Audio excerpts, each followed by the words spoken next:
Good morning guys, nandito naman nga pala uli ako sa bypass. Siyempre tumatakbo.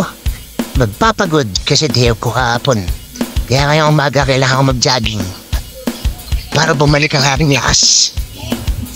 Salamat nga po pala sa mga subscribers, sa mga nag-like ng mga video ko. Siyempre sa mga sasuporta na rin mga pinsan, ate, kapatid. Yan, maraming salamat po sa inyo. Salamat nga po pala sa mga nag-subscribe sa aking YouTube. 1.44k na po tayo.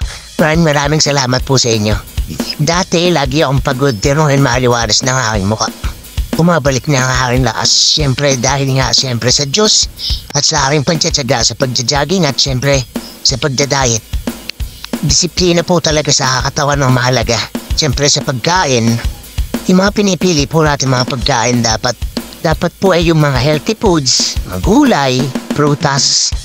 Kaya ang mga pagkain po ngayon napakadami ng chemical. Kaya kailangan po pumili po tayo ng mga pagkain lalo na mga soft drinks, mga juice. Layon na po natin yung mga yan.